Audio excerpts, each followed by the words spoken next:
তো নমস্কার বন্ধুরা, আমরা ডিসকাস করছি ভাষাগত দক্ষতা অর্থাৎ ল্যাঙ্গুয়েজ স্কিল। তো আমরা আগের ক্লাসে ল্যাঙ্গুয়েজ স্কিলের যে দুইটা ভাগ ছিল, লিসেনিং এবং স্পিকিং অর্থাৎ শ্রবণ এবং কথন নিয়ে আমরা ডিসকাস করেছি। দেখে না থাকলে অবশ্যই দেখে নেবেন। তো আজকের ক্লাসে আমরা ডিসকাস করব পঠন এবং লিখন নিয়ে, ঠিক আছে। Concept is power. কি ভাই? Concept is power. কনসেপ্ট যদি ভালো করে বুঝে নেন তাহলে 100% গ্যারেন্টি যে কোনো এমসিকিউ আসুক না কেন আপনি কনফার্ম করতে পারবেন, ঠিক আছে। আর এই টপিক থেকে কিন্তু প্রশ্ন আসবে ল্যাঙ্গুয়েজ স্কিল থেকে। তো দেখুন, আমরা দেরি না করে সরাসরি চলে যাই। পঠন হলো এক প্রকার গ্রহণমূলক দক্ষতা বা রিসেপটিভ স্কিল। তো রিসেপটিভ স্কিল কি এবং প্রোডাক্টিভ স্কিল কি আমরা আগের ক্লাসে ডিসকাস করেছি, তবু আরেকবার বলে দিই শর্টকাটে। দেখুন, 1 নম্বর হচ্ছে লিসেনিং, স্পিকিং, রিডিং এবং রাইটিং, ঠিক আছে। তো লিসেনিং মানে শ্রবণ, স্পিকিং মানে হচ্ছে কথন, আর রিডিং মানে হচ্ছে পঠন, আর রাইটিং মানে হচ্ছে লিখন। তো এই ক্ষেত্রে লিসেনিং এবং রিডিং এই দুটো হবে আমাদের রিসেপটিভ স্কিল, কারণ শ্রবণের দ্বারা আমরা গ্রহণ করি আর কোনো কিছু পাঠ করে আমরা গ্রহণ করি। আর কথন এবং লিখনের মাধ্যমে আমরা আমাদের মনোভাবগুলো প্রকাশ করি। সুতরাং এই দুটাকে বলা হয় প্রোডাক্টিভ স্কিল নতুবা এক্সপ্রেসিভ স্কিল, যে কোনো একটা বলা যেতে পারে। অপশনে পরীক্ষায় দুটা থেকে যে কোনো একটা আসলে কারেক্ট হবে। প্রোডাক্টিভ স্কিলের বাংলা নাম হচ্ছে উৎপাদনমূলক দক্ষতা, আর এক্সপ্রেসিভ স্কিলের বাংলা নাম হচ্ছে আপনাদের প্রকাশমূলক দক্ষতা, ঠিক আছে। ক্লিয়ার? তো এবার দেখুন, পঠন হলো এক প্রকার গ্রহণমূলক দক্ষতা, অর্থাৎ আমরা যখন কোনো কিছু পাঠ করি, তো পাঠ করার পরে আমরা কী করি? আমি ধরে নিন এখান থেকে এতটুকু পর্যন্ত আমি বললাম যে আপনারা পাঠ করে পড়েন, পড়ে কি করবেন? এখানের মধ্যে কী বিষয়বস্তু আছে এটা আপনারা গ্রহণ করবেন, তাই তো। সুতরাং পঠন হলো এক প্রকার গ্রহণমূলক দক্ষতা, এটা রিসেপটিভ স্কিল। তবে পঠন এমনই এক জটিল প্রক্রিয়া যার মাধ্যমে কথনের দক্ষতা লুকিয়ে থাকে। আমরা যা পড়ছি তা সঠিকভাবে উচ্চারণও করতে হয়। ইয়েস, আমরা যা পড়ব তা কিন্তু সঠিকভাবে উচ্চারণ করতে হয়। আর উচ্চারণটা হচ্ছে কিসের সাবটপিক আমরা যদি বলি তাহলে বলবো এটা কথনের একটা দক্ষতার অংশ হচ্ছে উচ্চারণ। কারণ উচ্চারণ আমরা কোন সময় করি? যখন আমরা কথা বলি। তো কথা বলতে গেলে কিন্তু আমরা কি করি? উচ্চারণ করি। সুতরাং পড়তে গেলে আমাদের কথাও বলতে হয়, তাই তো। সুতরাং এখানে তাই বলেছে পঠন একটা জটিল প্রক্রিয়া যার মাধ্যমে কথনের দক্ষতাটা লুকিয়ে থাকে। অর্থাৎ কথন যদি ভালো করে না থাকে তাহলে পঠনে কিন্তু সমস্যা হবে। ক্লিয়ার কথা? এই কারণে পঠন হচ্ছে এক ধরনের সৃজনমূলক দক্ষতা, ঠিক আছে, বা উৎপাদনমূলক দক্ষতা বলতে পারি, যেখানে আমরা তথ্য গ্রহণ করি এবং প্রেরণ করি, ঠিক আছে। যখন শিশু প্রথম পড়তে শিখে, এবার মেইন পয়েন্টে চলে আসলাম। যখন শিশু প্রথম পড়তে শিখে তখন সে সরবে বানান করে। একটা শিশু যখন পড়া শুরু করে তখন সে বানান করে করে পড়ে। আ মো আম, ক লা কলা, ঠিক আছে, পে পে পেপে, ঠিক আছে না। স ম একারে সময়ে, ক ম কম, এইভাবে সে মানে বানান করে করে অর্থাৎ শব্দটিকে ভেঙ্গে ভেঙ্গে উচ্চারণ করে পাঠ্যবস্তুর অর্থ বোঝার চেষ্টা করে, ভাষার লিখিত রূপটি উপলব্ধি করে। তার অর্থ বুঝতে পারাই হলো পঠনের উদ্দেশ্য। এবার শর্টকাট কথায় যদি বলি, হোয়াট ইজ রিডিং? এবার এক কথায় যদি আমরা প্যাডাগজির ভাষায় বলি যে হোয়াট ইজ রিডিং, আপনি এখান থেকে অতটুকু পর্যন্ত পড়লেন, পড়ার পর আপনি কোনো কিছু বুঝতে পারলেন না, এটাকে আমরা রিডিং বলবো না, ঠিক আছে। এটাকে আমরা রিডিং বলবো না। আপনি যখন এই সম্পূর্ণ প্যারাগ্রাফটা পড়ে যখন আপনি এই প্যারাগ্রাফের মধ্যে কী রয়েছে তার অর্থ যখন আপনি সম্পূর্ণটা বুঝতে পারবেন তখন কিন্তু আপনার পঠন হয়েছে। তার আগ পর্যন্ত আপনার পঠন হয়নি। অর্থাৎ পঠন হচ্ছে এমন একটা জিনিস যে পঠনের মাধ্যমে আপনি কি করতে পারবেন? এই জিনিসটা পড়ে একটা টপিক পড়ুন বা একটা প্যারাগ্রাফ পড়ুন বা একটা সেন্টেন্স পড়ুন বা একটা সাধারণ বাক্য পড়ুন, অর্থাৎ যে কোনো জিনিস পড়ার পর আপনি যখন তার অর্থটা বুঝতে পারবেন তখন কিন্তু আপনি জিনিসটাকে আপনার পঠন হলো। এবার যদি একটা বাক্য এখানে লেখা থাকে, এমন ধরুন আমি একটা বাক্য লিখি, রব মগ ও তোহে, একটা বাক্য আমি লিখলাম। কি লিখলাম? এটা হচ্ছে রব, ঠিক আছে, রব। একটা বাক্য আমি লিখলাম, বাক্যটা দেখুন তো, রব মক ও তহে, এটা পড়ে, এটা তো মানে বাংলা লিপিতে লেখা আছে, বুঝতে পারছি, উচ্চারণও করতে পারছি যে এটা রপ, এটা মক, এটা ও, এটা হচ্ছে তহে, এটা আমি উচ্চারণও করতে পারছি, বাংলা পড়তেও পারছি। কিন্তু এই রপ, মক ও তহে, এটার মানে আমি কিছু অর্থ কিছু বুঝতে পারছি কি? এটা পড়ে কি কিছু বুঝতে পারছি? আমি তো কোনো কিছু বুঝতে পারছি না, এটা কি? ঠিক আছে, সুতরাং এটাকে পঠন বলা যায় না। পঠন হচ্ছে যে সেন্টেন্সটা পড়ে আমি সম্পূর্ণ একটা অর্থ বুঝতে পারবো, that is call reading, that is call পঠন। ঠিক আছে, শিশুর পড়ার অভ্যাস যতই পরিণত হতে থাকবে ততই সে পঠনে অভ্যস্ত হয়ে পড়বে এবং অপেক্ষাকৃত কম সময়ে পঠিত বিষয়টি বুঝতে পারবে। অর্থাৎ একজন মানুষ যত বেশি পড়বে, একটা শিশু যত বেশি বেশি সময় পড়বে, পড়ার অভ্যাস যত বেশি করবে, যত বেশি পড়বে তত কম সময়ে সে কী করতে পারবে, কি পড়েছে সেটা জিনিসটা সে বুঝতে পারবে, উপলব্ধি করতে পারবে। পাঠ করার দক্ষতা আসলে একটা শৈল্পিক ব্যাপার, যাকে বলা হয় বাহ্যিক শিল্প। আচ্ছা, এটা একটু পঠিত ভাষায় রয়েছে, আমরা আমাদের ভাষায় বলি। পঠন আমরা বুঝলাম। তো দেখুন, ভাষার লিখিত রূপটির উপলব্ধি করে তার অর্থ বুঝতে পারাই হচ্ছে পঠনের উদ্দেশ্য। পঠনের উদ্দেশ্য কি? ভাষার যে লিখিত রূপ বা লিখিত যে লিপি আছে, এই ভাষার লিখিত লিপিগুলাকে যখন আমরা বুঝতে পারবো, তখনই কি হবে, অর্থ, লিপিগুলা পড়ে যখন আমি একটা সম্পূর্ণ অর্থ বুঝতে পারবো, এটাই হচ্ছে আমার পঠনের উদ্দেশ্য। ঠিক আছে, তো এটাকে একটা পদ্ধতির নাম দেওয়া হয়, এটাকে বলা হয় SRR পদ্ধতি। তো SRR পদ্ধতি কি? S for skimming, R for reading, R for reviewing. Skimming মানে কি? ভাষা বা উপর পাঠ করা, মানে সম্পূর্ণ ডিটেলস আপনি পড়লেন না, আপনি শুধু হেডলাইনটা দেখে দেখে পড়ে নিলেন এবং একটু স্কিপ করে মোটামুটি একটা আইডিয়া নিলেন, দ্যাট ইজ কল স্কিমিং। কোনো কিছু বাদ না দিয়ে পাঠ্যপুস্তক সম্পূর্ণভাবে পড়া। ঠিক আছে, আর রিভিউইং মানে কি? পাঠ্য বিষয়কে হৃদয়ঙ্গম করার জন্য সমস্ত রচনাটিকে পুনর্বিচার করে দেখা। রিভিউইং, যে আমি কি পড়লাম, এই জিনিসটা আসলে পাঠটা মানে খুব রসের, খুব আরাম লাগছে, খুব মজা লাগছে, জিনিসটাকে আরটু ভালোভাবে বুঝতে পারবো, আরেকবার পড়ে নেই, পুনর্বিচার করে নেই, দ্যাট ইজ কল রিভিউইং। তো পঠনের অনেক শ্রেণীবিভাগ রয়েছে। তো পঠনের প্রত্যেকটা শ্রেণীবিভাগ আমরা শর্টকাটে কম সময়ে আপনাদেরকে বুঝিয়ে দেওয়ার চেষ্টা করব। তো দেখুন, পঠন সাধারণত হয়, যদি বলে বিভিন্ন প্রকারের হয়, তার মধ্যে দুইটা প্রকার হচ্ছে, একটা হচ্ছে সরব পঠন, একটা হচ্ছে নীরব পঠন।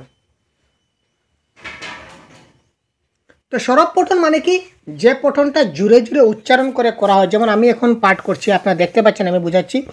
রব বা ধ্বনি সহযোগে পাঠকে সরব পাঠ বলা হয়। এই যে আমি পড়লাম, এটা হচ্ছে সরব পাঠ, অর্থাৎ জুড়ে জুড়ে শব্দ করে উচ্চারণ করে পড়া, এটাকে বলা হয় সরব পাঠ। আবার কেউ দেখুন পাঠ করে, যেমন আমি যখন মানে অষ্টম শ্রেণীতে যখন আমি পদার্পণ করেছিলাম, অষ্টম শ্রেণী থেকে আজ পর্যন্ত যতদিন মানে আমার মানে আমি যে স্টাডিগুলো করি, পার্সোনাল লাইফের যে স্টাডিগুলো করি, আমার এই স্টাডিগুলো আমি সবসময় নীরব পঠন করি, কেন জানি না, বাট আমার নীরব পঠন ভালো লাগে, আমি কখনো সরব পঠন করি না। আমি রুমের মধ্যে বসে আমি বই পড়ছি না ঘুমিয়ে গেছি, কেউ বুঝতে পারে না। ঠিক আছে, তো এটা আমি করি।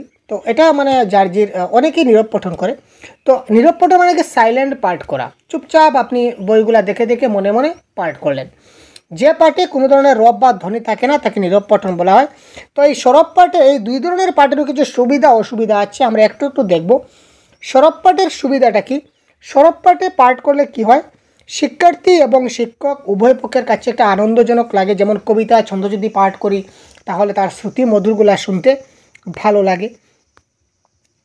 প্রাথমিক পর্যায়ে ভাষা শিক্ষার ক্ষেত্রে, প্রাথমিকভাবে যখন আমরা ভাষা শিখব, তো ভাষা শিখতে গেলে আমাদের সরব পাঠটা একান্ত অপরিহার্য। প্রাথমিক স্তরে যখন আমরা ভাষা শিখতে যাই, তখন আমাদের অনেক উচ্চারণ ভুল হতে পারে, অনেক বানান সংক্রান্ত ভুল হতে পারে, অনেক কিছু আমাদের ভুল হতে পারে। তো আমরা যদি সেই সরব পাঠ করি, জুড়ে জুড়ে যদি পাঠ করি প্রাথমিক স্তরে, তখন কী হবে, শিশুরা যদি জুড়ে জুড়ে পাঠ করে, তখন একজন শিক্ষক যদি সামনে থাকে, অর্থাৎ শিশুটা ভুল পড়ছে না শুদ্ধ পড়ছে, এটা শিক্ষক বুঝতে পারবেন। আর যদি ভুল পড়ে, তো তার পড়া শেষ হওয়ার পর, এখানে একটা কথা আছে, পড়া শেষ হওয়ার পর তাকে রিমাইন্ড করে দিতে হবে যে তোমার ওই জায়গাটা পড়েছিলে, এটা ভুল হয়েছে, এটা তুমি শুদ্ধ করে নাও। পড়ার সময় কিন্তু বলা যাবে না, এটা ডিস্টারবেন্স হবে। সরব পাঠে বিষয়বস্তুর প্রতি মনোযোগ দেওয়া সহজ হয়। যখন আমরা সরব পাঠ করি তখন কোন কনসেপ্টের উপর পাঠ করছি এটা সহজ হয়। ছাত্রছাত্রীরা প্রাথমিক স্তর থেকে সঠিক উচ্চারণের দক্ষ হয়ে উঠতে পারে। এই জায়গায় বলেছিলাম, যদি আমরা নীরব পাঠ করি, যদি আমি সাইলেন্টলি পাঠ করি, যদি আমি চুপচাপ বসে বসে যদি আমি পড়ি, তাহলে আমি এখানে ভুল পড়ছি না শুদ্ধ পড়ছি, কী পড়ছি কেউ কিন্তু বুঝতে পারছে না। যদি আমি জুড়ে জুড়ে পাঠ করি, সরব উচ্চারণ করে যদি পাঠ করি, তখন আমার উচ্চারণটা সঠিক হচ্ছে না, ভুল হচ্ছে। এটা আমার পাশে আমার মা থাক, বাবা থাক, ভাই থাক, বোন থাক, আমার শিক্ষাগুরু থাক, যেই থাকুন না কেন, ওনারা আমার সঙ্গে সঙ্গে এটাকে সংশোধন করে দিতে পারেন after completion of my study. আমি যে প্যারাগ্রাফটা শুরু করছি এটা শেষ হওয়ার পর তারা আমাকে বলতে পারে যে ওই জায়গাটা তোমার ভুল হয়েছে, ওটা ঠিক করো। শিক্ষকদের দেওয়া আদর্শ সরব পাঠ শিক্ষার্থীদের উচ্চারণ শিক্ষায় যথেষ্ট সাহায্য করে, এটা বারবার বললাম। এটি শিশু প্রকৃতির সঙ্গে যথেষ্ট সামঞ্জস্যপূর্ণ।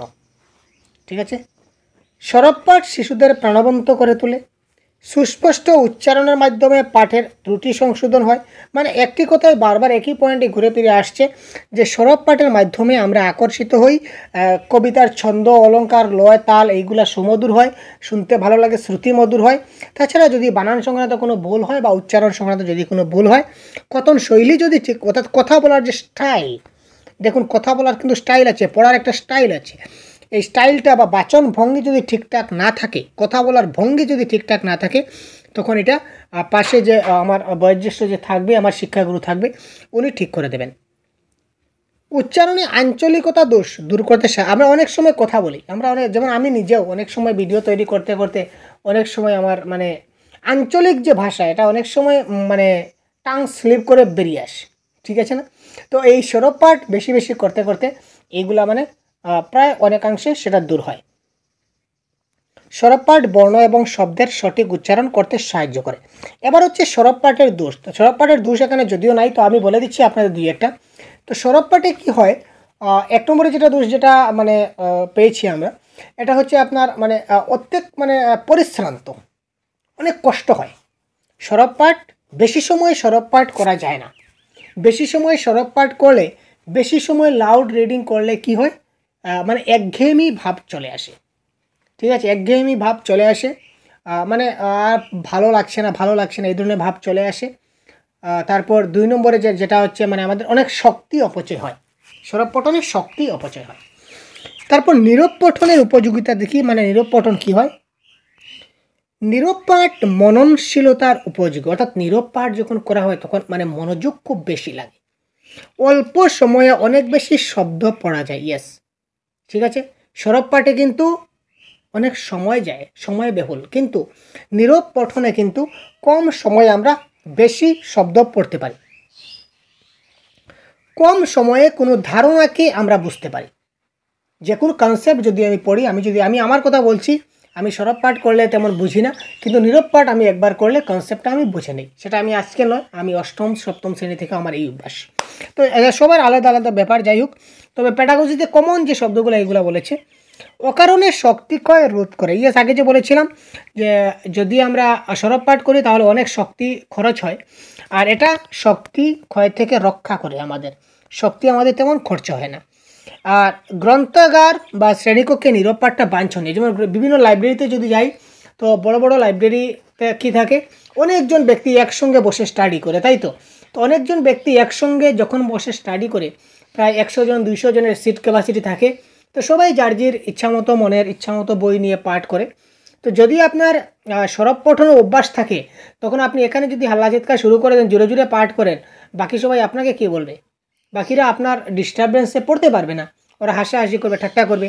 আর নীরব পাঠে যদি আপনার অভ্যাস থেকে যায়, অভ্যাস যদি থাকে নীরব পাঠে, তো আপনার কোনো সমস্যা হবে না, আপনি বিন্দাস পড়তে পারবেন। তাছাড়া গ্রন্থাগারে নীরব পাঠ বাঞ্ছনীয়।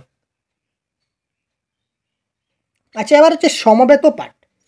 এককভাবে সরব পাঠ ছাড়াও সমবেতভাবে সরব পাঠ মানে কি? মানে সবাই মিলে একসঙ্গে সরব পাঠ। আমরা অনেক সময় দেখেছি, আমরা যে নামতা নামতা যখন আমরা শিখেছি বা কি বলে ওই যে 1 2 এইগুলো যে শিখেছিলাম 1 2 3 4 যে সংখ্যাগুলো শিখেছিলাম, এই সময় শিক্ষক কী করতেন, উনি বলতেন 1, আমরা সব ছাত্ররা বলতাম 1, শিক্ষক তারপর বলতেন 2, আমরা সবাই একসঙ্গে বলতাম 2।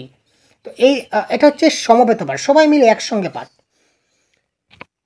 তো উদ্দেশ্যের দিক দিয়ে আরও 3টা ভাগে ভাগ করা হচ্ছে, একটা হচ্ছে ধারণা পাঠ, চর্বণা পাঠ আর সাধনা পাঠ। তো ধারণা পাঠ মানে কি? ধারণা মানে কনসেপ্ট, আমরা বুঝতে পারছি ধারণা শব্দের অর্থ কি ভাই? ধারণা পাঠ মানে ধারণা শব্দের অর্থ হচ্ছে কনসেপ্ট। এখান থেকে প্রশ্ন আসতে পারে, মনে রাখবেন। কোনো বিষয়বস্তু সম্পর্কে একটা সাধারণ ধারণা পেতে গেলে যে ধরনের পাঠের প্রয়োজন তাকে ধারণা পাঠ বলে। ভেরি সিম্পল, যে পাঠটা পড়ে আমরা কনসেপ্টটা বুঝি, যে পাঠটা পড়ে আমরা এই পাঠের কনসেপ্টটা বিষয়বস্তু বুঝতে পারি, দ্যাট ইজ কল ধারণা পাঠ। যেমন কোনো সংবাদপত্র পাঠ করে আমরা একটা ধারণা পাই যে আজকের খবরটা কী ছিল। কোনো গল্প গ্রন্থ পড়ে আমরা সেই ধারণাটা নিতে পারি। চর্বণা পাঠ মানে কি? একটু পড়ি তারপর বুঝে নেব। যখন কোনো কঠিন প্রবন্ধ বা বিষয়বস্তুকে বিচার বিশ্লেষণ করে অন্তর্নিহিত অর্থ পাওয়া যায়, তখন এই ধরনের পাঠকে চর্বণা পাঠ বলা হয়। কঠিন খাদ্যবস্তুকে যেমন চিবিয়ে চিবিয়ে তার রস আস্বাদন করতে হয়, এখানেও ঠিক তেমনি কঠিন বিষয়বস্তুকে দীর্ঘ অনুশীলনের সাহায্যে আয়ত্ত করতে হয়। এক কথায় আমরা বুঝলাম যে কোনো পাঠ আছে যে পাঠগুলো মানে সাধারণভাবে একটু কঠিন ভাষায় লিখিত। সহজ ভাষায় যদি বলি তাহলে সেটা কি কঠিন ভাষায় লিখিত, মানে পড়ার পর সাধারণভাবে তার বিষয়বস্তু বোঝা যায় না। তাকে যদি ঝালাই মালাই ঢালাই যদি ভালো মতো করা যায়, এক জিনিসকে বারবার যদি মানে বোঝার চেষ্টা করা হয়, কি লেখা আছে সেটাকে বারবার যদি বিচার বিশ্লেষণ করা যায়, তাহলে এই ধরনের পাঠকে বলা হয় চর্বণা পাঠ। যেমন রবীন্দ্রনাথ ঠাকুর বা বঙ্কিমচন্দ্রের যে প্রবন্ধগুলো রয়েছে, এইগুলা কিন্তু খুব সহজে আপনি একবার পড়লে বুঝবেন না, এটাকে ভালো করে অনুশীলনের মাধ্যমে ভালো করে বুঝতে হবে। দ্যাট ইজ কল্ড চর্বণা পাঠ। তারপর সাধনা পাঠ মানে কি ভাই? সাধনা মানে কি স্বাদ মানে কি রস। তো আমরা জানি কাব্যের রস কোথায় থাকে? কাব্যের রস থাকে কবিতায়। কাব্য কবিতার বিষয়বস্তু চেয়ে কবির অনুভূতির উচ্ছ্বাস বেশি ধরা পড়ে। কবিতার রস বিশ্লেষণ বা রস আস্বাদনই হচ্ছে বড় কথা। কাব্য কবিতায় উপলব্ধি এই ধরনের পাঠই সম্ভব। কারণ আমরা যখন একটা কবিতা পাঠ করি কিংবা যখন একটা কাব্য পাঠ করি, তখন কি হয়, এই যে ছন্দ অলঙ্কার মিলিয়ে মিলিয়ে যে আমরা পাঠ করি। যেমন দেখুন, আমি একটা কবিতা বলছি, চারুচন্দ্র চট্টোপাধ্যায় চট্টে জুতা পায়, চট্টারে করে চট্টগ্রামে যায়। এই যে ছন্দর যে একটা মিল এবং অলঙ্কারের যে একটা মিল থাকায় এটা শুনতে কিন্তু একটু ভালো লাগছে। চলো চপলার চকিত চমকে করেছে চরণ বিচরণ কোথা চম্পক আবরণ, এটা একটা অনুপ্রাস অলঙ্কার। তো এই ধরনের অলঙ্কার এবং ছন্দ যুগে যখন আমরা পাঠ করব এবং যে আমরা স্বাদ পাবো, যে রস আস্বাদন করতে পারবো, দ্যাট ইজ কল সাধনা পাঠ। তো সাধনা পাঠ সবসময় মনে রাখবেন, বিশেষ করে কবিতা বা কাব্যের ক্ষেত্রে থাকে, গদ্যাংশ ক্ষেত্রে থাকে না। তাছাড়া আবার বিভিন্ন ধরনের পাঠ আছে, যেমন সুসংগত পাঠ, বিস্তৃত পাঠ, অনুপূরক পাঠ, সবগুলো আমরা এক এক করে দেখছি। তার আগে দেখে নিই যে আদর্শ পাঠের 4টা বৈশিষ্ট্য। এখান থেকে কিন্তু প্রশ্ন আসে, আদর্শ পাঠের বৈশিষ্ট্য কী কী? সাধারণভাবে আদর্শ পাঠের 4টা বৈশিষ্ট্য আমাদের চোখে পড়ে। একটা হচ্ছে নির্ভুলতা মানে অ্যাকুরেসি, তারপর হচ্ছে গতি মানে স্পিড, তারপর হচ্ছে উপলব্ধি মানে কম্প্রিহেনশন, অভিব্যক্তি মানে এক্সপ্রেশন।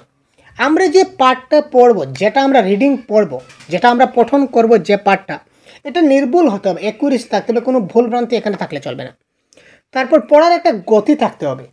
এক সময় আমি খুব স্পিডে মানে বুঝিয়ে পড়ে গেলাম, এক সময় আমি একদম স্লো পড়লাম, এইরকম হবে না। একটা পড়ার একটা গতি বজায় থাকলে হবে।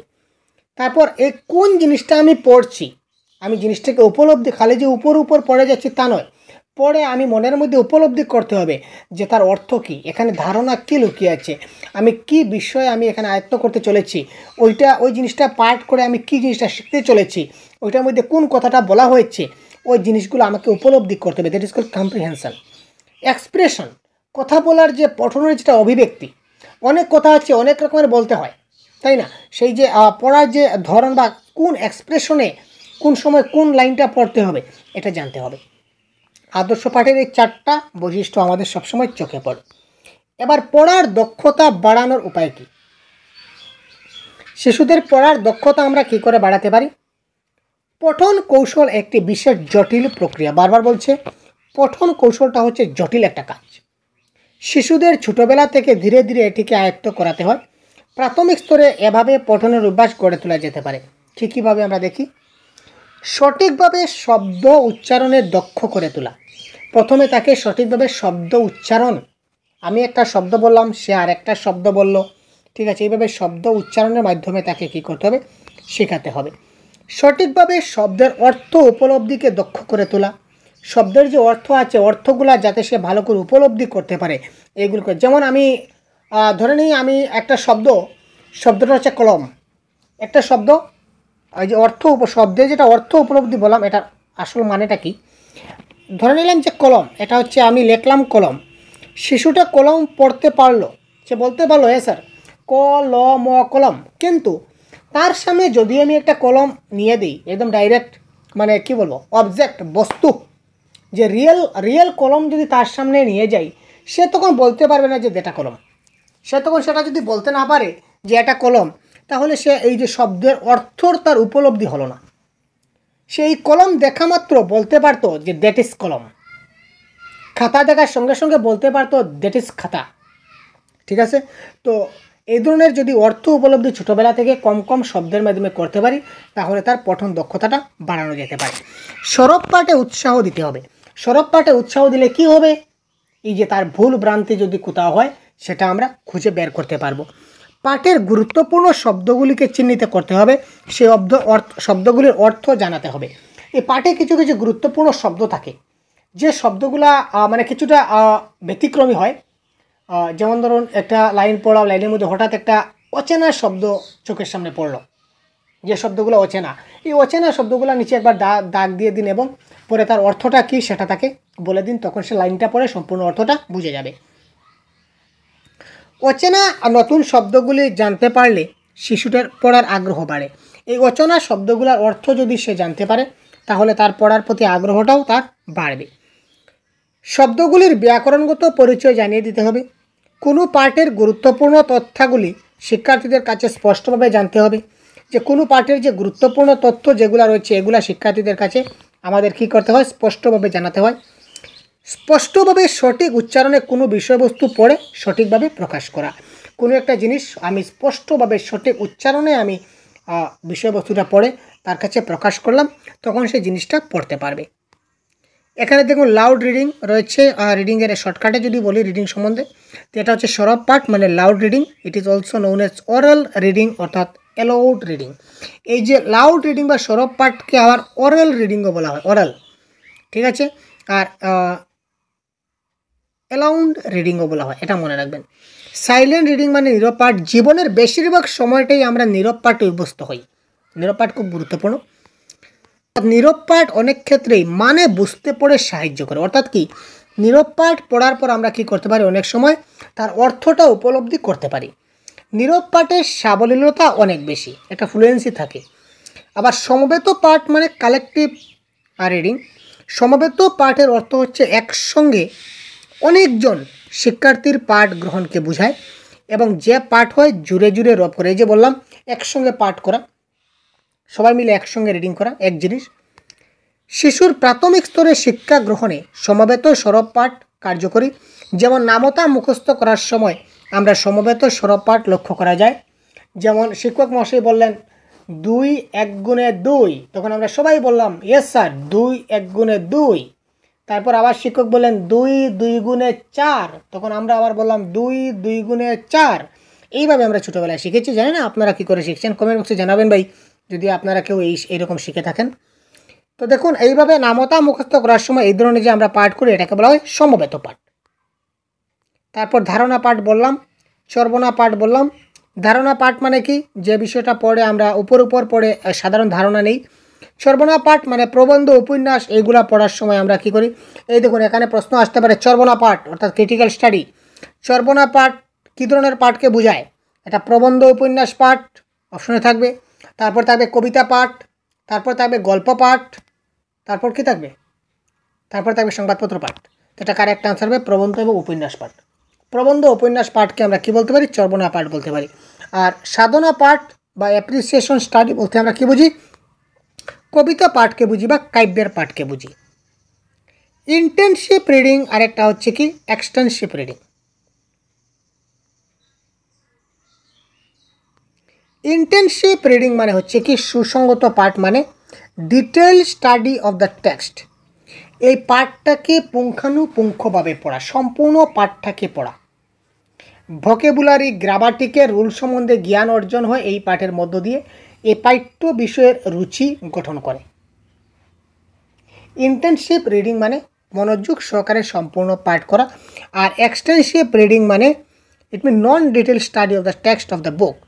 যেমন খবরের কাগজ বা আর্টিকেল পড়ার সময় এই ধরনের পাঠ আমরা করে থাকি। কোন ধরনের পাঠ? এই ধরনের পাঠ কোনো একটা মেইন পয়েন্টের উপর ফোকাস করে। এক্সটেনসিভ রিডিং মানে কি, ধরে নিন আজকে আমার ব্যাপারে কোনো একটা আর্টিকেলের কোনো একটা লাইন বেরিয়েছে, তো আমি শুধু এই লাইনটাই খুঁজবো। যেমন লাইক এস স্কিমিং, কী বলবো, স্ক্যানিংয়ের মতো। স্ক্যানিংটা কি এবার বলছি। তো স্ক্যামিং, এক্সটেনসিভ, ইন্টেনসিভ নিয়ে আমি আর একটা ডিফারেন্ট ভিডিও আপনাদের দিয়ে দেবো কিছুদিন পর, সেখানে আরও বিস্তারিত থাকবে। আজকে একটু উপর বোঝাচ্ছি। ইন্টেনসিভ রিডিং মানে যে কোনো একটা পার্ট, যে রিডিংটা আমরা পুরো ডিটেল স্টাডি করি। আর এক্সটেনসিভ রিডিং মানে ডিটেলস আমরা স্টাডি করি না, উপর পড়ে যাই, একটা নির্দিষ্ট পয়েন্টের উপর ফোকাস করে যে ওই জিনিসটা কোথায় আছে, ওইটা কি লেখা আছে, আমরা ডাইরেক্ট মানে সংবাদপত্র পাওয়ার পর আমরা মেইন যে টাইটেলগুলো পড়ে যাই, দ্যাট ইজ কল এক্সটেনসিভ রিডিং। বা আমাদের যেটা দরকার এটা একটু পড়ে নিলাম, শেষ। এবার বিস্তৃত পাঠ মানে ব্যাপক পাঠ মানে হচ্ছে এক্সটেনসিভ রিডিং। আর নিবিড় পাঠ মানে ইন্টেনসিভ রিডিং। এই দুটার মধ্যে পার্থক্য কী? এক্সটেনসিভ রিডিং এবং ইন্টেনসিভ রিডিং পার্থক্য রয়েছে। এক্সটেনসিভ রিডিং হচ্ছে পাঠক তাদের আগ্রহের বিষয়টিকে একটি সাধারণ বোঝার জন্য একাধিক বই, সংবাদপত্র, ম্যাগাজিন ইত্যাদি পড়ে। ব্যাপক পাঠ মানে কোনটা? ওই যে এই যে এক্সটেনসিভ রিডিং যেটা বলেছিলাম, ব্যাপক পাঠ এক্সটেনসিভ রিডিং। এই রিডিংয়ে কী হয়? শিক্ষার্থীরা কী করে? ব্যাপকভাবে সম্পূর্ণটা তারা পাঠ করে, একাধিক বই পড়ে, সংবাদপত্র পড়ে, ম্যাগাজিন পড়ে, কিন্তু সম্পূর্ণভাবে তারা ডিটেলস দেখতে যায় না। বিপরীতভাবে ইন্টেনসিভ অর্থাৎ নিবিড় পাঠ শ্রেণীকক্ষ শিক্ষার সঙ্গে জড়িত। এক্সটেনসিভ রিডিংটা আমরা কী করি? এক্সটেনসিভ রিডিংটা আমরা যেমন সংবাদপত্র পাঠ করলাম বা কোনো ভালো একটা ম্যাগাজিন পাঠ করলাম তখন। আর ইন্টেনসিভ রিডিং শ্রেণীকক্ষে যে আমরা বইগুলো পাঠ করি এগুলো ইন্টেনসিভ, কারণ নিবিড়ভাবে পড়তে হয়, মনোযোগ দিয়ে পড়তে হয়, প্রত্যেকটা টপিক খুব ভালো করে দেখতে হয়, প্রত্যেকটা পয়েন্ট খুব ভালো করে যাচাই করতে হয়, যার মধ্যে শিক্ষার্থী বিষয়টিকে গভীরভাবে বুঝতে প্রয়োজনীয় হিসাবে কয়েকবার কিছু পাঠ করতে বাধ্য হয়। ঠিক আছে। বিস্তৃত পাঠ এক্সটেনসিভ রিডিং হচ্ছে মজা বা বিনোদন বা আনন্দের জন্য পড়া, এটা মাথায় রাখবেন। এক্সটেনসিভ রিডিংটা হচ্ছে পরীক্ষা প্রশ্ন আসে এক্সটেনসিভ রিডিং, এক্সটেনসিভ বিস্তৃত পঠন হচ্ছে কি মজা বা আনন্দের জন্য পাঠ করা। আর নিবিড় পাঠের প্রাথমিক ফোকাসটি হলো পাঠ্যটির আক্ষরিক অর্থ বোঝা। নিবিড় পাঠ বা ইন্টেনসিভ রিডিং মানে হচ্ছে ওই যে কনসেপ্ট বোঝা, যেটা বলেছিলাম, কনসেপ্ট বোঝা, ধারণা বোঝা, এখানে কি রয়েছে তার আক্ষরিক অর্থটা বুঝতে হবে। আর এক্সটেনসিভ রিডিংটা হচ্ছে মজার জন্য পড়া, আনন্দের জন্য পড়া, যে জিনিসটা পড়ে আমরা আনন্দ পাই, মজা পাই, দ্যাট ইজ কল এক্সটেনসিভ রিডিং।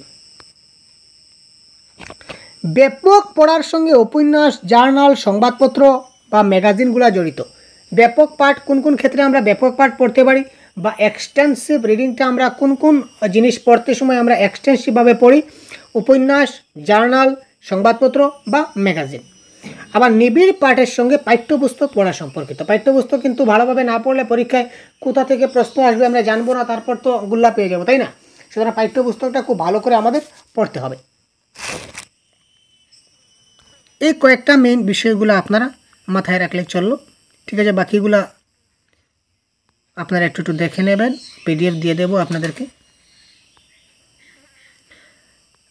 এবার হচ্ছে স্কিমিং এবং স্ক্যানিং। স্কিমিং এবং স্ক্যানিং ইউটিউবে আমার ভিডিও যখন চলে, আপনারা আমার অনেকে ইউটিউবে ভিডিও দেখছেন বা অ্যাপে তো দেখেনি। ইউটিউবে যখন আমার ভিডিওগুলো চলে তখন ভিডিও চলতে চলতে কি হয়, হঠাৎ ক্লাসের মধ্যেখানে একটা অ্যাড চলে আসে, তাই তো, অ্যাডভার্টাইজমেন্ট। যখনই একটা অ্যাড চলে আসে তখন আপনাদের মানে তাড়াহুড়া লাগে যে 5 সেকেন্ড কবে যাবে, আমি ওটাকে স্কিপ করব, তাই তো। 5 সেকেন্ড কবে যাব, খালি শুধু আমার ভিডিও না, যে কোনো ভিডিও দেখার সঙ্গে সঙ্গে আপনারা দেখবেন অ্যাড চলে আসবে, এবং একটা 5 সেকেন্ড শেষ হওয়ার আগে কিন্তু স্কিপ করা যায় না।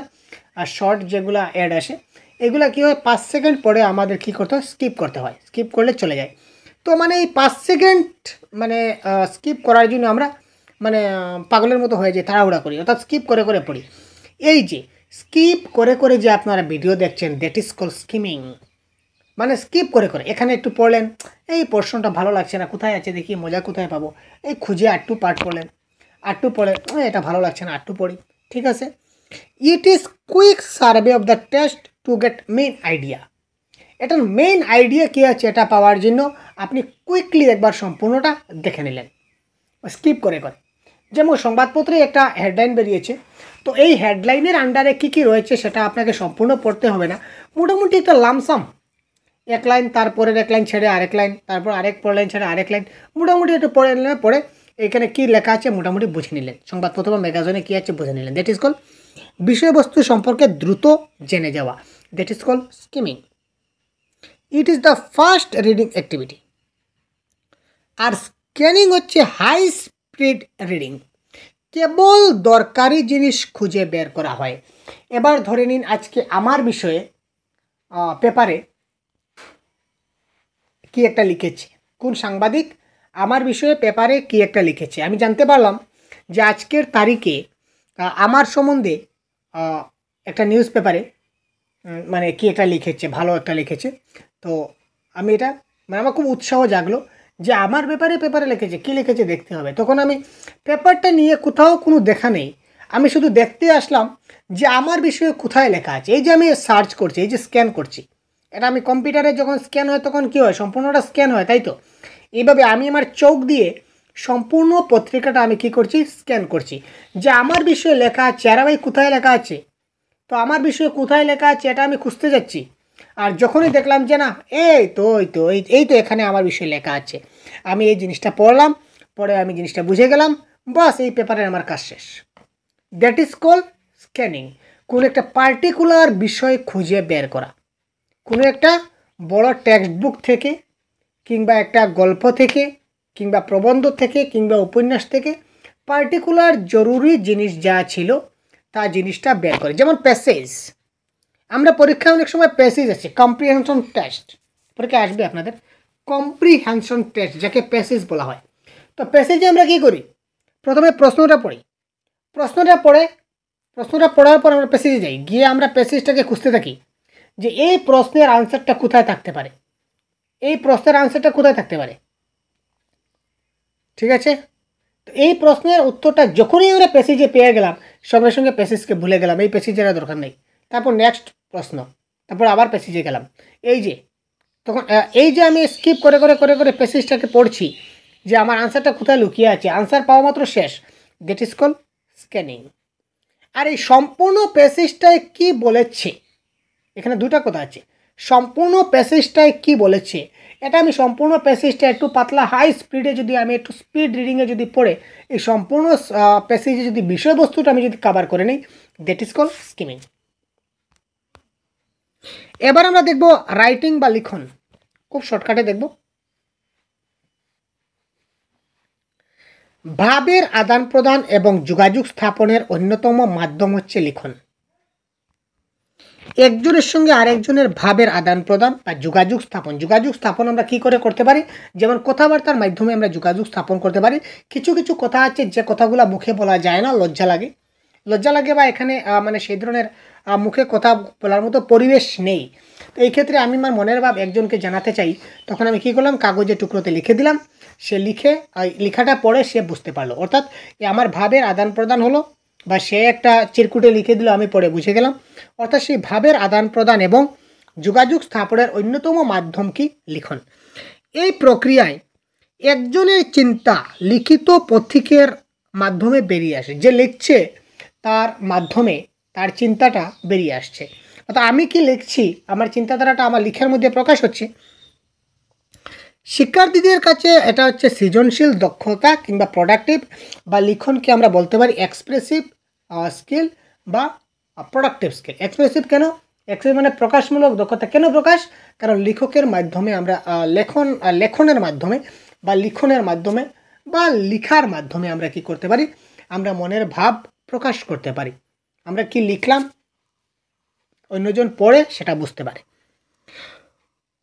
কথা বলা, শোনা এবং পড়ার দক্ষতা যদি ঠিকমতো থাকে তাহলে লেখার দক্ষতাও বাড়ে। কথা যদি বলতে পারি, যদি আমি শুনতে পারি, যদি আমি বর্ণমালা ভালো করে চিনি, বর্ণ অক্ষরগুলো চেনা থাকে, তাহলে লেখার দক্ষতা আমার অটোমেটিক্যালি বেড়ে যাবে। মানুষের যোগাযোগের মাধ্যম হলো ভাষা। মানুষের যোগাযোগের মাধ্যম হচ্ছে ভাষা। কী কী পয়েন্ট বলছে একটু দেখি। আমরা পরস্পর ভাব নির্ণয় করি ভাষার মাধ্যমে। ভাষার দুইটা রূপ আছে, একটা হচ্ছে মৌখিক রূপ, একটা হচ্ছে লিখিত রূপ। ঠিক আছে? লিখিত মানুষের প্রকাশ ক্ষমতা। মনের ভাবকে ভাষায় প্রকাশের যে লিখিত রূপ রয়েছে তাকে আমরা বলি লিখন। মনের ভাবকে লিখিত ভাষায় যদি আমরা প্রকাশ করি তাকে আমরা কি বলি? লিখন বলি। এক কথায় যদি আমি আপনাকে বলে দিলাম। এরপর দেখুন লিখন দক্ষতা কিভাবে উন্নত করা যায়। আর লিখন হচ্ছে, মনে রাখবেন, লিখনটা হচ্ছে একটা এক্সপ্রেসিভ স্কিল। এখানে দেওয়া আছে এক্সপ্রেসিভ, বা এটাকে আমরা বলতে পারি প্রোডাক্টিভ স্কিল। প্রোডাক্টিভ স্কিল আসতে পারে। লিখনটা কী ধরনের স্কিল? তো লিখন দক্ষতা একটা প্রকাশমূলক দক্ষতা, কারণ লিখনের মাধ্যমে আমরা মনের ভাব প্রকাশ করতে পারি। তো লিখন দক্ষতা করার 4টা স্তম্ভ। একটা হচ্ছে শব্দ ভাণ্ডারের উন্নতি। শব্দ আমার কাছে বেশি বেশি স্টক থাকতে লাগবে। তারপর বানানের উন্নতি। বানান লিখতে যদি ভুল হয় তাহলে বানানগুলো আগে ঠিক করতে হবে, না হলে কিন্তু আমার লেখা হবে না। পঠন দক্ষতার উন্নতি। পঠন আমার ভালো করে, যদি আমি রিডিং ভালো করে পড়তে পারি, পড়া যদি আমি ভালো পারি তাহলে আমি লিখতেও ভালো পারবো। আর পড়তে গিয়ে যদি আমি আটকে যাই, যদি মনে থাকে না, তাহলে আমি লিখবো কি? ঠিক আছে, জিনিসটা ভালো করবো। পঠন মানে কি? হোয়াট ইজ পঠন? এইমাত্র বলে গেলাম। পঠন মানে কোনো একটা জিনিস বুঝে, কোনো একটা জিনিস পাঠ করে সেটা বুঝে নেওয়া। যদি আমি জিনিসটাকে বুঝে নেই তাহলে বইয়ে যে ভাষায় লেখা আছে আমি অন্য ভাষায় তো লিখতে পারি। আর ধরে নিন আপনি আমাকে একটা গল্প বললেন, একটা গল্প, আপনি গল্পটা বললেন, আপনি কীরকমভাবে বললেন সেটা বড় কথা নয়। আমি গল্পটা বুঝলাম, এবার আমি আপনার গল্পটা আমি আমার ভাষায় লিখব। হতে পারে কয়েকটা শব্দ চেঞ্জ হবে, কয়েকটা বাক্য চেঞ্জ হবে, ঠিক আছে, কয়েকটা বানানও চেঞ্জ হবে। যেহেতু শব্দ চেঞ্জ হবে, বানান তো চেঞ্জ হবে, সবগুলো প্রায় মোটামুটি চেঞ্জ হবে। কিন্তু আপনার গল্পের যেটা সারমর্ম আর আমার গল্পের যেটা সারমর্ম এটা সেম থাকবে। এবার যদি আমি পঠন যদি ঠিকঠাকভাবে না হয়, জিনিসটা যদি পড়ে যদি আমি ঠিকঠাকভাবে বুঝতে না পারি, তাহলে অর্থ যদি উপলব্ধি করে না পারি গল্পটার, তাহলে আমি গল্প কী করে লিখব? আমার ক্রিয়েটিভিটি কী করে বাড়বে? হলো না। তারপর গ্রামারের উন্নতি যদি থাকে, ব্যাকরণের উন্নতি থাকলে আমরা আরও ভালো করে আমাদের লিখন দক্ষতাটা বৃদ্ধি হয়। লিখন দক্ষতা বাড়ানোর উপায় হচ্ছে অভ্যাস, প্র্যাকটিস। যত বেশি প্র্যাকটিস করাবেন শিশুদের লিখন দক্ষতা তত বেশি বৃদ্ধি পাবে। অভ্যাসই হলো লিখন দক্ষতা বৃদ্ধির অন্যতম উপায়।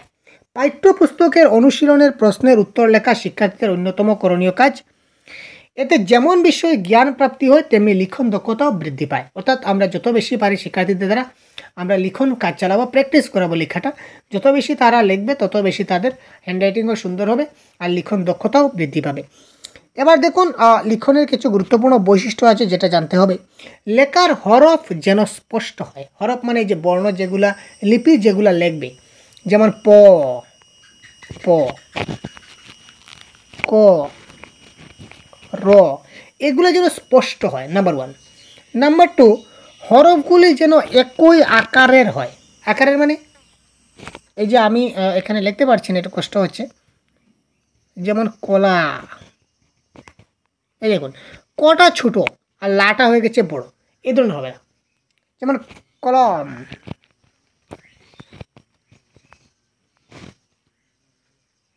কলম, কটা এক সাইজের, লটা আরেক সাইজের, মটা আরেক সাইজের। এটা দেখতে কি ভালো লাগে? মোটেই না। সুতরাং এই লেখার হরফ যেন স্পষ্ট থাকে এবং হরফগুলি যেন একই মাত্রার হয়, মানে একই আকারের হয়, সাইজ যেন সমান থাকে।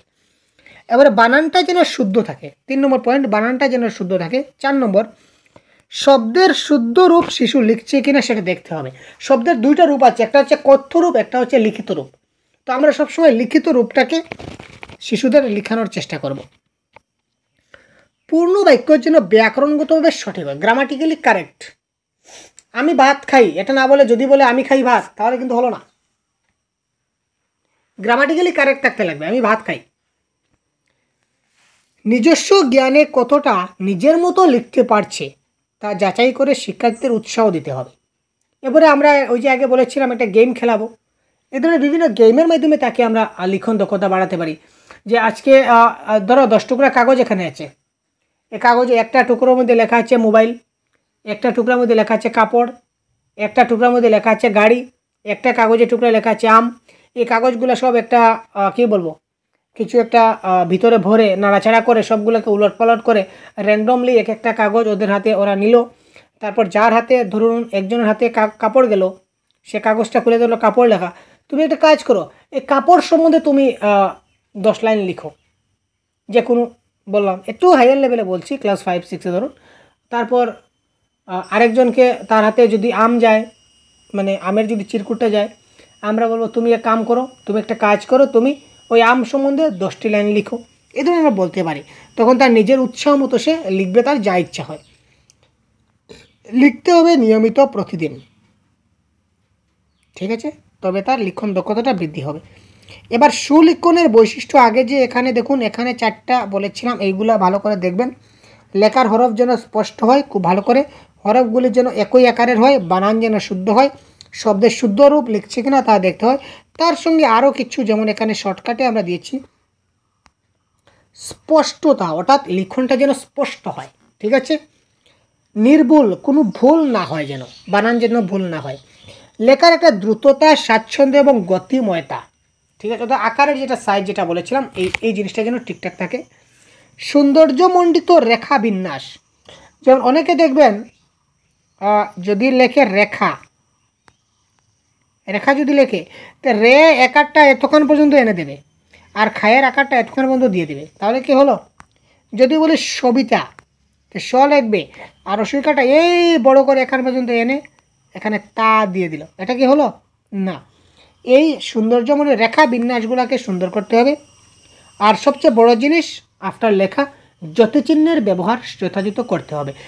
জ্যোতিচিহ্নের ব্যবহার যদি সঠিকভাবে না করে, তাহলে কিন্তু লেখার অর্থ পরিবর্তন হয়ে যায়। আপনারা জানেন তো, জ্যোতিচিহ্ন যদি একটা কমা যদি আমরা এদিক থেকে এদিকে বসাই, মানে স্থান পরিবর্তন করি একটা কমা, তাহলে কিন্তু সম্পূর্ণ বাক্যটার অর্থ পরিবর্তন হয়ে যায়। একটা এক্সাম্পল, একটা বাস স্ট্যান্ডের লেখা ছিল, বাস স্ট্যান্ড বলবো না, অন্য কিছু বলি, একটা স্কুলে লেখা ছিল যে এখানে গাড়ি রাখিবেন না, রাখিলে 500 টাকা জরিমানা। তো সে রাখিবেন না এর পরে কমা ছিল, তো তার মানে অর্থটা কি?